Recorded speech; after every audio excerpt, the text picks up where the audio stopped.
আসসালামু আলাইকুম। আমার নাম সুবা। আমি ক্লাস 6 এ পড়ি। আমি টিকটক করি তো। একদিন আমার ভিডিওতে একটা ছেলে কমেন্ট করে। আমি তার কমেন্টের রিপ্লাই দেই। তারপর ছেলেটা আমাকে মেসেজ দেয়।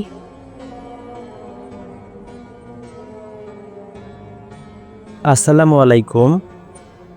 কেমন আছেন?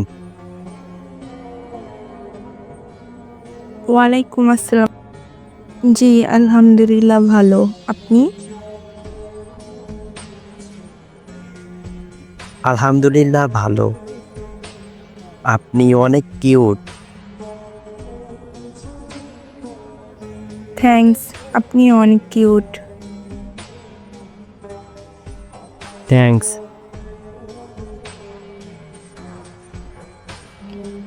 তারপর আমরা মাঝে মধ্যেই কথা বলতাম। কি করেন?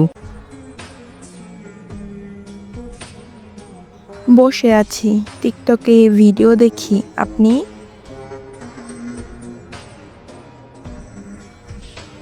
আমিও বসে আছি। আচ্ছা, আপনারা কয় ভাই বোন? আমি একাই। আপনারা? আমিও একাই।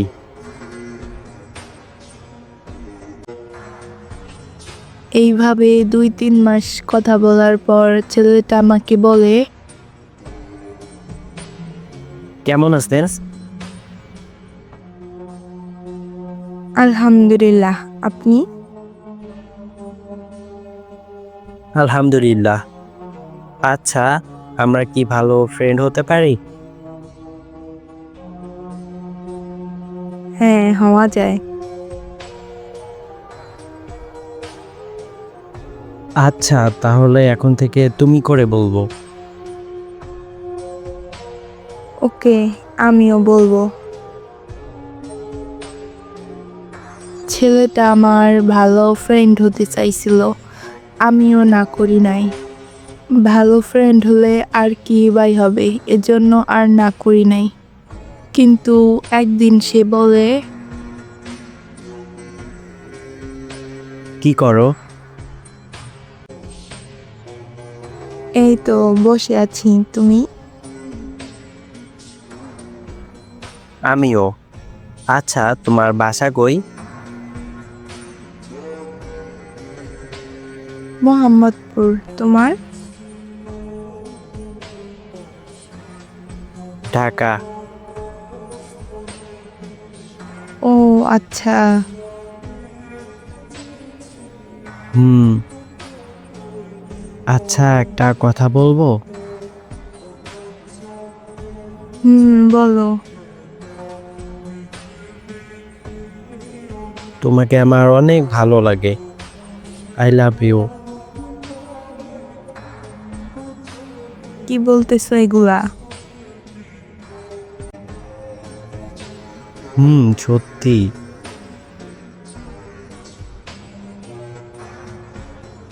আমি প্রথমে রাজি ছিলাম না, কিন্তু ছেলেটা দেখতে অনেক সুন্দর ছিল। পরে রাজি হয়ে যাই। এরপর আমাদের প্রেম শুরু হয়। কি করো? বসে আছি, তুমি? আমিও বসে আছি। জান, কিছু ভালো লাগে না। কেন, কি হইছে? জানি না, বাসায় ভালো লাগে না। কেন গো? আচ্ছা জান, চলো না দেখা করি। দেখা করবা? দেখা করব। কিন্তু তুমি তো অনেক ছোট। আসবা কেমনে তুমি?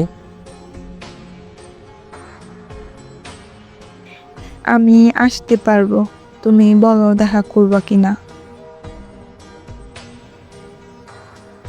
আচ্ছা, তাহলে শুক্রবার দেখা করব। সত্যি? হুম। আর ওই দিন তোমার জন্য অনেকগুলা ফুল নিয়ে আসবো। আচ্ছা যান।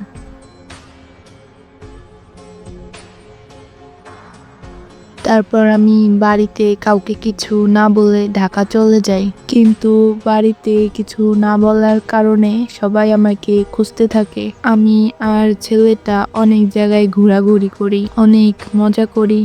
আমি জানতে পারি নাই যে আমাকে নিয়ে পুরো দেশে হারানোর বিজ্ঞপ্তি দিবে। হঠাৎ 2 দিন পর পুলিশ আমাকে তুলে নিয়ে যায়।